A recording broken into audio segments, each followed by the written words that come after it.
آپ کیا کرتے ہیں؟ اس کا ہاتھ پاؤں پکڑ کے اس کو کہتے ہیں کہ کس طرح اس کے حل کے اندر اتر جائے۔ تو اللہ سبحانہ تعالیٰ بھی جو ہے، اللہ تعالیٰ کہتے ہیں کہ آخری درجے تک ایک دوسرے کی خیر خواہی کریں، بیٹھ کے تماشا نہ دیکھتے رہیں۔ ہمارے تو موسٹلی یہی کہتے ہیں کہ بھئی بیٹھ کے ہم تماشا ہی دیکھتے رہیں۔ پھر یہ کل کی جو ہم بات کر رہے تھے کہ ان کو اللہ سبحانہ تعالیٰ نے کتے کی جو مثال دی تھی، تو ان شارٹ یہ ہے کہ جس طرح کتے کی زبان ہر وقت لٹکتی رہتی ہے، ہر وقت دنیا کا لالچ اس کے اندر رہتا ہے، تو آپ دیکھیں کہ انسان کے اندر بھی اسی طرح ہر وقت وہ ایک لالچ، اور ہر وہ کہتے ہیں نا، حدیث قدسی ہے کہ وہ اگر ایک وادی سونے کی ملے تو وہ کہے گا ایک اور ملے گی تو کہے گا ایک اور، تو اس کی حرص کبھی ختم ہوتی ہی نہیں ہے۔ اور آپ یہ دیکھیں کہ نعوذ باللہ اللہ تعالیٰ نے مثال دے کے ہمیں ایک ہم گالی سمجھتے ہیں، کتا اگر کسی کو کہا جائے یا کچھ ایسا کیا جائے، تو یہاں اللہ سبحانہ تعالیٰ اس مثال سے ہمیں برائیوں سے، نافرمانی سے نفرت دلا رہے ہیں، اور کہہ رہے ہیں کہ جس کو ہم برا کہہ رہے ہیں، جس ڈاگ کو، تو آپ یہ دیکھیں کہ اس کی بہت سی عادتیں ہم انسانوں سے، ہم لوگوں نے اسی طرح اپنی وہی عادتیں ہماری بھی ویسی ہو گئی ہیں کہ جس طرح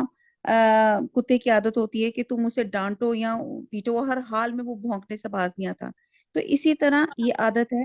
کہ انسان جو ہے وہ بھی جو ہے اس کے لیے وہ بھی دنیا کے لیے اس کی جو ہے رال جو ہے ہر وقت ٹپکتی رہتی ہے۔ کہتے ہیں دنیا مردار ہے اور اس کے چاہنے والا کتا ہے، تو فکر اور نظر کی معرفت اگر آپ حاصل کرنا چاہتے ہیں تو ذکر کریں، اللہ جو ہے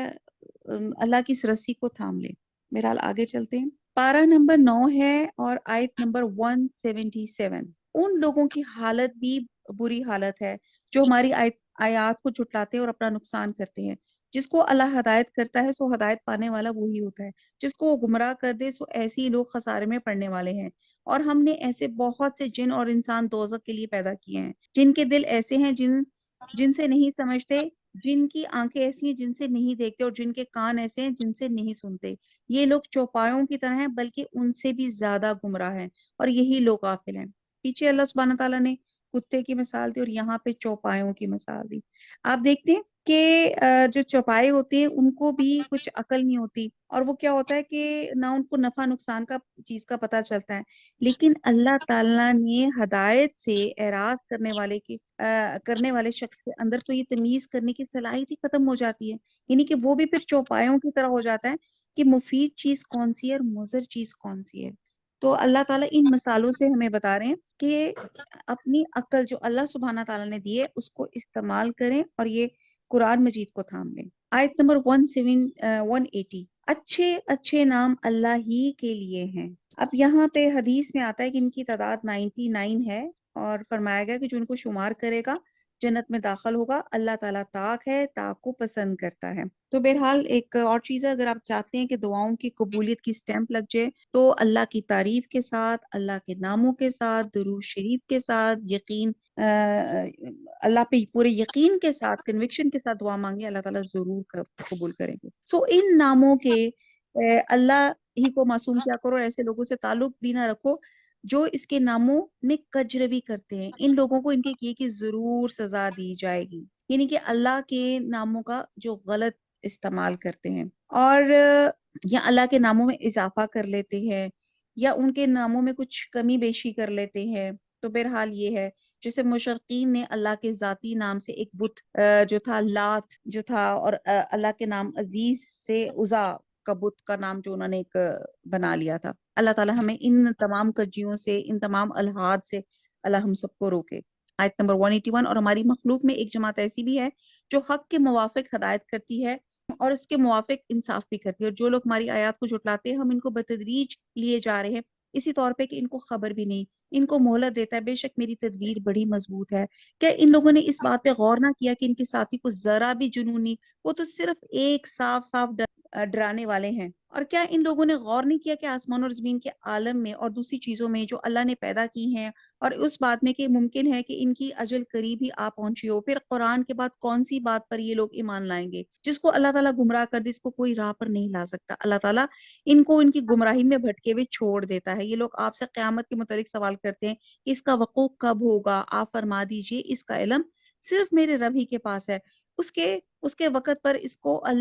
اس کو سوا اللہ کی کوئی اور ظاہر نہ کرے گا، اور آسمان اور زمین میں بڑا بھاری حادثہ ہوگا، وہ تم پہ محض اچانک آ پڑے گی۔ وہ آپ سے اس طرح پوچھتے ہیں جیسے گویا آپ اس کی تحقیقات کر چکے ہیں۔ آپ فرما دیجئے اس کا علم خاص اللہ ہی کے پاس ہے، لیکن اکثر لوگ نہیں جانتے۔ صحابہ بھی پوچھا کرتے تھے قیامت کب آئے گی، تو آپ کہتے تھے اچھا کیا آپ نے تیاری کر لی؟ تو میرا بھی آپ سے سوال ہے کہ ہمیں بہت یہ ہے کہ پتہ چل جائے ذرا قیامت کی ڈیٹ کا، تو کیا ہم نے تیاری کر لی؟ آپ فرما دیجئے میں خود اپنی ذات خاص کے لیے کسی نفع کا اختیار نہیں رکھتا، اور نہ کسی زر کا، مگر اتنے جتنا اللہ نے چاہا۔ اگر میں غیب کی باتیں جانتا ہوتا تو میں بہت سے منافع حاصل کر لیتا اور کوئی نقصان مجھے نہ پہنچتا۔ میں تو محض ڈرانے والا، بشارت دینے والا ان لوگوں کو جو ایمان رکھتے ہیں۔ اللہ تعالیٰ ایسا ہے جس نے تم کو ایک تن واحد سے پیدا کیا اور اسی سے اس کا جوڑا بنایا تاکہ وہ اس جوڑے سے انس حاصل کرے۔ پھر جب میاں بیوی نے قربت کی تو اس کو حمل ہو گیا ہلکا سا، سو وہ اس کو لیے ہوئے چلتی پھرتی رہی۔ پھر جب وہ بوجھل ہوگی تو وہ دونوں میاں بیوی اللہ سے جو ان کا مالک ہے دعا کرنے لگے، اگر تو نے ہم کو صحیح سالم اولاد دے دی تو ہم خوب شکر گزاری کریں گے۔ تو یہاں پہ پورے حمل کے پروسیس بتایا جا رہا ہے، اور دعا کی جا رہی ہے کہ جب بھی دعا کرے تو نیک اور صالحہ اولاد کی کرے۔ اور سورہ روم میں بھی ہے کہ اللہ کی نشانیوں میں سے یہ بھی ہے کہ اس نے تمہارے لیے تمہیں میں سے، تمہاری جنس میں سے جوڑے پیدا کیے تاکہ تم سکون حاصل کرو۔ اور بہت افسوس سے کہنا پڑتا ہے کہ آج کل کے جو ہمارے کپلز ہیں ان کے اندر مس انڈرسٹینڈنگ، ایک دوسرے کے اندر ٹرسٹ نہیں ہے، رسپیکٹ نہیں ہے، اور سکون نام کی بھی چیز نہیں ہے۔ تو اللہ تعالیٰ جتنی بہت سی سسٹرز مجھے دعاؤں کے لیے بھی کہتی ہیں کہ اللہ تعالیٰ ازواج کے اندر بہترین انڈرسٹینڈنگ، ایک دوسرے کے لیے رسپیکٹ اور ٹرسٹ کا اللہ تعالیٰ عنصر ڈالے اور خدا خوفی کرنے والے بنائے۔ اب یہاں پیچھے ایک بتایا گیا کہ اللہ کے رسول کہتے ہیں کہ میں عالم غیب نہیں ہوں، تو عالم غیب صرف اللہ کی ذات ہے۔ بعد جنگوں میں آپ کے دندان مبارک شہید ہوئے، آپ کا چہرہ مبارک ہوا، تو آپ صلی اللہ علیہ وسلم نے فرمایا تھا کہ یہ قوم کیسے فلاح پائے گی جس نے اپنے ہی نبی کو زخمی کر دیا۔ تو بہرحال کہتے ہیں، اور پھر آپ کو وہ بھی واقعہ پتا ہوگا کہ جب حضرت عائشہ پہ تہمت لگائی گئی تھی، یہ انشاءاللہ تعالیٰ ہم پڑھیں گے تو سورہ نور میں، تو نبی صلی اللہ علیہ وسلم پورا 1 مہینہ پریشان رہے تھے، یعنی کہ اللہ تعالیٰ نے آپ کو جب وقت آیا تھا تبھی آپ کو حضرت عائشہ کی برات اتاری تھی۔ پھر اسی طرح ایک یہودی عورت نے آپ کی دعوت میں اور کھانے میں زہر ملا دیا تھا، اور صحابہ نے بھی کھا لیا تھا، اور جو تھے حضور صلی اللہ علیہ وسلم زندگی بھر اس زہر کے اثرات جو تھے وہ جو تھے محسوس کرتے تھے۔ تو جس سے پتہ چلتا ہے کہ عالم غیب جو تھے سوائے اللہ تعالیٰ کے ذات کے کوئی اور نہیں جانتا۔ آیت نمبر 190 پارہ نمبر 9۔ سو جب اللہ نے دونوں کو صحیح سالم اولاد دے دی تو اللہ ہی کی دی ہوئی چیز میں دونوں اللہ کے شریک قرار دینے لگ گئے، نعوذ باللہ۔ سو اللہ پاک ہے ان کے شرک سے۔ کیا ایسوں کو شریک ٹھہراتے ہیں جو کسی چیز کو پیدا نہ کر سکے، نہ خود ہی پیدا کیے گئے ہوں، اور وہ ان کو کسی قسم کی مدد نہیں دے سکتے، اور وہ خود بھی مدد نہیں کر سکتے۔ اگر تم ان کو کوئی بات بتلانے کو پکارو تو تمہارے کہنے پہ نہ چلیں۔ تمہارے اعتبار سے دونوں امر برابر ہیں، خواہ تم ان کو پکارو یا تم خاموش ہو۔ واقعی تم اللہ کو چھوڑ کر جن کی عبادت کرتے ہو وہ بھی تم ہی جیسے بندے ہیں، سو تم ان کو پکارو اور پھر ان کو چاہیے کہ تمہارے کہنا پورا کر دیں اگر تم سچے ہو۔ کیا ان کے پاؤں ہیں جن سے وہ چلتے ہیں، یا ان کے ہاتھ ہیں جن سے وہ کسی چیز کو تھام سکے، یا ان کی آنکھیں ہیں جن سے وہ دیکھتے ہوں، یا ان کے کان ہیں جن سے وہ سنتے ہیں؟ مرنے کے ساتھ ہی دیکھنے، سننے، سمجھنے، چلنے کی تمام طاقتیں ختم ہو جاتی ہیں۔ اب ان کی طرف منسوب یا یعنی کہ یہ تمام چیزیں ہیں، تو یہ اللہ تعالیٰ اس طریقے سے ان کو دلائل دے کے بات سمجھا رہے ہیں کہ آپ کہہ دیجئے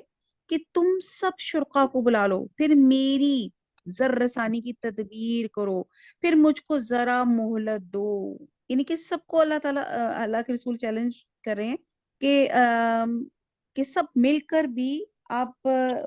جو ہے نقصان نہیں پہنچا سکتے۔ یقیناً میرا مددگار اللہ تعالیٰ ہے جس نے یہ کتاب نازل فرمائی ہے، وہ نیک بندوں کی مدد کرتا ہے، اور تم جن لوگوں کو اللہ کو چھوڑ کے عبادت کرتے ہو وہ تمہاری کچھ مدد نہیں کر سکتے، نہ وہ اپنی مدد کر سکتے ہیں، اور ان کو اگر کوئی بات بتلانے کی پکارو تو اس کو نہ سنیں، ان کو آپ دیکھتے ہیں کہ گویا وہ آپ کو دیکھ رہے ہیں اور وہ کچھ بھی نہیں دیکھتے۔ بعض اسکالرس کہتے ہیں کہ امام بخاری نے اس کی تفسیر میں حضرت عمر کا ایک واقعہ نقل کیا، یہ آیت نمبر 99 میں ہے، آپ درگزر کو اختیار کریں۔ حضرت عمر کا واقعہ ہے کہ حضرت عمر کی خدمت میں حاضر ان کو تنقید کرنے لگے کہ آپ ہمیں نہ پوری اطاعت دیتے ہیں اور نہ ہمارے درمیان انصاف کرتے ہیں، جس پہ حضرت عمر غضبناک ہو گئے، اور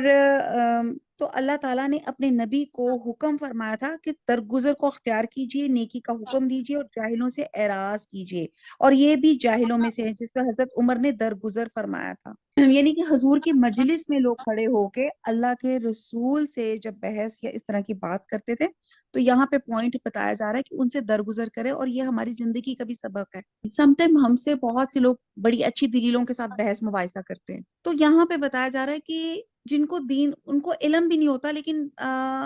چرب زبانی بہت ہوتی ہے، تو یہاں پہ ایک اللہ تعالیٰ ہمیں ایک سبق سکھا رہے ہیں کہ اپنی انرجیز مت ویسٹ کرو، اگنور کرو اور معاف کرو اور آگے چلو، نیک کام کی تعلیم دیں اور جاہلوں سے ایک کنارہ ہو جائیں۔ اب یہاں پہ جو تھوڑی سی باتیں بتائی جا رہی ہیں کہ کنارہ ہو جائیں، مخالفین کے ظلم اور جاہلانہ اعتراض اور الزامات پہ ہمیں اپنی طبیعت میں اشتعال نہیں پیدا ہونا چاہیے۔ تو یہاں پہ بتایا جا رہا ہے کہ اگر کوئی ایسی سچویشن ہو جائے، کوئی جھگڑے کی، تانا وغیرہ کرنے کی، تو پھر کیا کریں کہ اسے کنارہ کشی اختیار کر لیں اور وہ بات کسی دوسرے وقت کے لیے ٹال دیں، اور یہ ایک اور پھر اس کے ساتھ یہ بھی آتا ہے کہ اگر کوئی آپ کو بہت انسانوں سے یا ویسے کچھ شیطانی وسوسوں سے کوئی خوف آ رہا ہو تو پھر آیت الکرسی اور معوذتین پڑھیں، اور شیطان سے شر سے محفوظ رہنے کے لیے جو ہے وہ اللہ سے دعا کرے۔ شیطان کی سازش کہتے ہیں کہ صرف وسوسے تک نہیں ہوتی، وہ انسان میں نسیان کی کیفیت پیدا کر دیتا ہے، اور وہ اصل مقصد سے یا نیک کام سے ہٹا کے معصیت کے کاموں میں مبتلا کر دیتا ہے۔ یہ تمام شیطان کے ٹریپس ہیں، اور کہتے ہیں کہ وہ شیطان وہ چور ہے جس کھانے پہ اللہ کا نام نہ لیا جائے اس سے وہ اپنا حصہ چرا لیتا ہے، وہ وسوسے ڈال کے انسان سے گناہ کراتا ہے اور پھر خود ہی اس کا راز بھی فاش کر دیتا ہے۔ شیطان تہجد سے باز رکھتا ہے اور انسان کے سونے کے بعد اس کی گدی پر 3 گرہیں لگاتا ہے جو اس کو تہجد کے وقت اٹھنے نہیں دیتی، نیکی کے کاموں سے روکتا ہے۔ تو انسان اور شیطان کی جو کشمکش ہے، تو اس پہ جو ہے کہ آپ سے کفر و شرک کے کام کرواتا ہے، بدعت کرواتا ہے، آپ کو کبائر میں جیسے میں نے پہلے بھی بتایا تھا کہ اس کے ٹراپس میں آپ کو کبائر گناہ میں انوالو کر دیتا ہے، اس سے آپ ہٹ جاتے ہیں تو آپ کو صغائر جو صغیرہ گناہ ہے ان میں انوالو کر دیتا ہے، اگر آپ اس سے ہٹ جاتے ہیں تو آپ کو مباحات میں انوالو کر دیتا ہے، یعنی کہ ایسے کام میں مشغول کر دیتا ہے جس کا مطلب نہ فائدہ ہے نہ نقصان۔ پھر اسی طرح آخری حربہ وہ کیا کرتا ہے کہ افضل عمل سے باز رکھتا ہے، اور بعض اوقات حق کے کاموں میں انہی کے تعویلیں ڈال دیتا ہے، انہی کے ڈیلے کروا دیتا ہے۔ تو بہرحال اسی لیے کہا جاتا ہے کہ آیت نمبر 200 میں اگر آپ کو کوئی وسوسہ شیطان کی طرف سے آنے لگے تو اللہ کی پناہ مانگ لیا کیجئے، بلا شبہ خوب سننے والا اور خوب جاننے والا ہے۔ یقیناً جو لوگ خدا ترس ہیں، جب ان کو کوئی خطرہ شیطان کی طرف سے آ جاتا ہے تو وہ یاد میں لگ جاتے ہیں، سو یکایک ان کی آنکھ کھل جاتی ہے، اور جو شیاطین کے تابع ہیں وہ ان کی گمراہی میں کھینچے لے جاتے ہیں، پس وہ باز نہیں آتے۔ اور جب آپ کوئی معجزہ ان کے سامنے ظاہر نہیں کرتے تو وہ لوگ کہتے ہیں آپ یہ معجزہ کیوں نہ رہے، آپ فرما دیجئے کہ میں اس کا اتباع کرتا ہوں، مجھ پر میرے رب کی طرف سے حکم بھیجا گیا ہے، گویا بہت سی دلیلیں ہیں تمہارے رب کی طرف سے اور ہدایت اور رحمت ہے ان لوگوں کے لیے جو ایمان رکھتے ہیں، اور جب قرآن پڑھا جایا کرے تو اس کی طرف کان لگا دیا کرو اور خاموش رہا کرو، امید ہے کہ تم پر رحمت ہو، اور اے شخص اپنے رب کی یاد کیا کرو اپنے دل میں عاجزی کے ساتھ اور خوف کے ساتھ اور زور کی آواز کی نسبت کم آواز کے ساتھ، صبح اور شام، اور اہل غفلت میں شمار مت ہونا، یقیناً جو تیرے رب کے نزدیک ہیں وہ اس کی عبادت سے تکبر نہیں کرتے، اس کی پاکی بیان کرتے ہیں اور اس کو سجدے کرتے ہیں۔ یہ جی سجدہ آ گیا، تو آپ جہاں کہیں موجود ہیں آپ سجدہ جو ہے اس کو کر لیں۔